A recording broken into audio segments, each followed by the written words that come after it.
बिस्मिल्लाहिर्रहमानिर्रहीम। अस्सलाम वालेकुम डियर स्टूडेंट, आज हम डिफाइन करेंगे ग्रुप क्या होता है। A non empty set G is said to be group under static if following 4 axioms are satisfied. Number 1, कोलोयला क्या कहता है, for all A b belong to G, कि कोई से दो एलिमेंट सेट जी से लिए जाएं तो उनके दरमियान स्टैटिक के तहत जो ऑपरेशन है ए स्टैटिक बी, ये भी बिलोंग होना चाहिए जी से। इसे हम कहते हैं कोलोइयल लॉ। Second, associative law.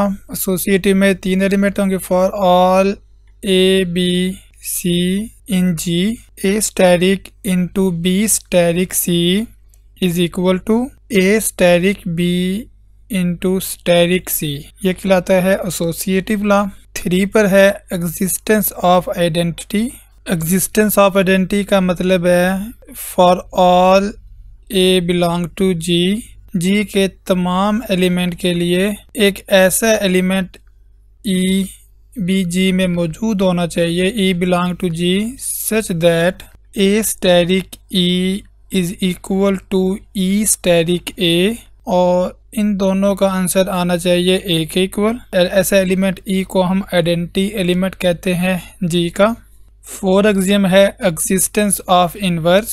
इसका मतलब है for all A in ji, G के तमाम एलिमेंट के लिए हमारे पास एक ऐसा एलिमेंट मौजूद होना चाहिए जी में जिसे हम ए इनवर्स कह देते हैं, जो ये कंडीशन सेटिस्फाइड करता हो, सच that a static A inverse equal हो ए इनवर्स स्टैटिक ए, और इन दोनों का आंसर आना चाहिए आइडेंटिटी, जो हमने ऊपर एक्सियम नंबर 3 में डिफाइन की थी।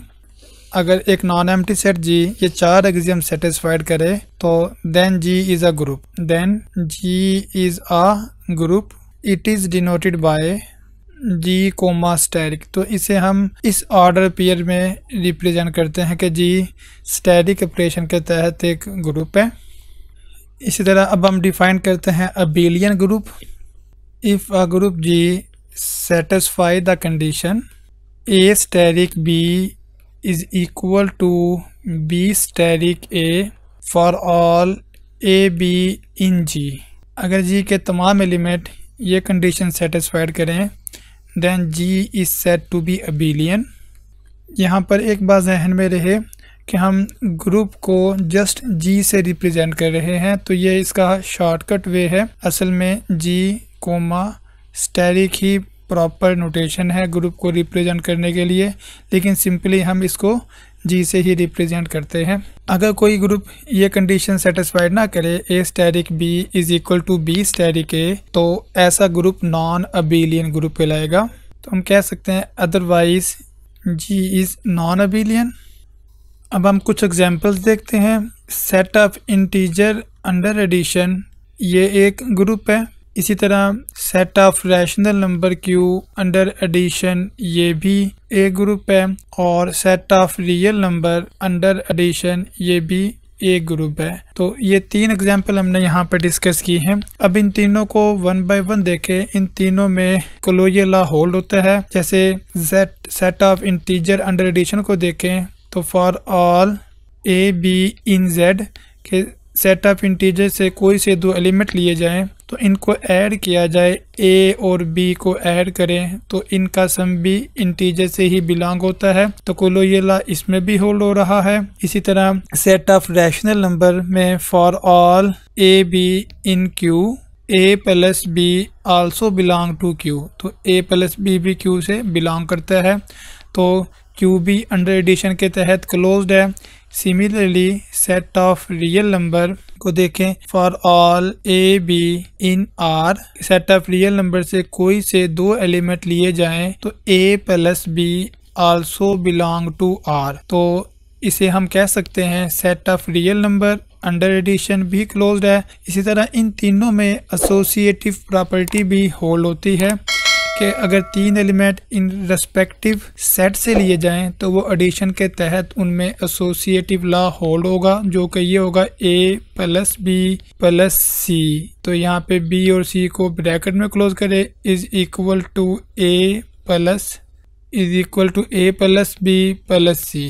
तो अगर a b c Q Z Q और आर से लिए जाएं तो एसोसिएटिव लॉ भी इनमें होल्ड है। इन तीनों सेट में 0 इज द आइडेंटिटी एलिमेंट, 0 इनकी आइडेंटिटी एलिमेंट है और एडेटिव इनवर्स भी हर एलिमेंट का मौजूद होगा। कोई भी एलिमेंट ए लिया जाए तो माइनस ए इनका एडेटिव इनवर्स होगा। फर्दर हम कह सकते हैं कि ये तीनों सेट अबेलियन ग्रुप हैं। इनमें ये वाली प्रॉपर्टी भी होल्ड होती है, a plus b is equal to b plus a, जिसे हम कम्यूटेटिव प्रॉपर्टी कहते हैं। तो ये तीनों सेट को हम कह सकते हैं set of integer under addition, set of rational under addition और set of real number under addition और infinite abelian group.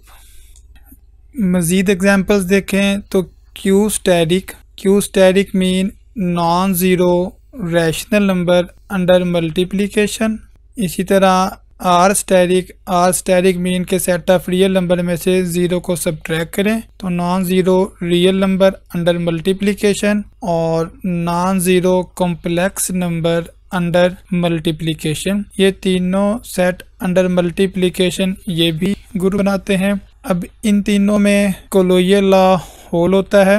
Non zero rational number under multiplication भी क्लोज है, मींस के a into b belong to यहाँ पे Q static होगा और इसी तरह a into b belong to set non zero real number for all A b belong to R static. Similarly कोई से दो कॉम्प्लेक्स नंबर लिए जाएं तो उनको मल्टीप्लाई भी करें अल्फा इंटू बीटा। अगर दो कॉम्प्लेक्स नंबर हैं इन्हें मल्टीप्लाई करें तो इनका प्रोडक्ट भी एक कॉम्प्लेक्स नंबर ही आएगा, नॉन ज़ीरो कॉम्प्लेक्स नंबर। तो ये तीनों सेट अंडर मल्टीप्लिकेशन क्लोज्ड हैं।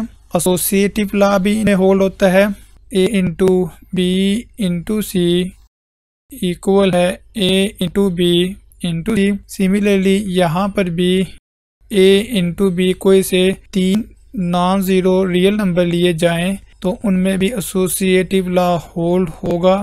एसोसिएटिव लॉ कॉम्प्लेक्स नंबर में भी इजीली होल्ड होता है। अल्फा बीटा गैमा अगर 3 कॉम्प्लेक्स नंबर हैं, alpha into beta into gamma लें या alpha into beta into gamma को कैलकुलेट करें तो लेफ्ट हैंड साइड और राइट हैंड साइड इक्वल होगी। एग्जिस्टेंस ऑफ आइडेंटिटी में देखें, non zero rational number under multiplication में 1 इनकी आइडेंटिटी है। सिमिलरली यहाँ पर भी 1 आइडेंटिटी एलिमेंट है और यहाँ पर भी 1 आइडेंटिटी एलिमेंट है जिसे हम लिख सकते हैं 1 प्लस 0 आयोटा। इनवर्स देखें तो किसी भी non zero rational number A का मल्टीप्लिकेटिव इनवर्स 1 ओवर ए है। इस तरह non zero real number A का मल्टीप्लिकेटिव इनवर्स 1 ओवर ए है। और अगर अल्फ़ा ए कॉम्प्लेक्स नंबर है इसका मल्टीप्लिकेटिव इनवर्स देखें जो कि अल्फ़ा ए कोमा बी इसके इक्वल है, तो यहाँ पर multiplicative inverse alpha inverse equal होगा a over a square plus b square comma minus b over a square plus b square. ये इसका मल्टीप्लिकेटिव इनवर्स होगा। ये तीनों सेट अब कम्यूटेटिव प्रॉपर्टी भी इनमें होल्ड होती है, तो इन्हें हम कह सकते हैं कि ये तीनों ग्रुप इन्फिनिट अबेलियन ग्रुप है। This implies that these are infinite abelian group.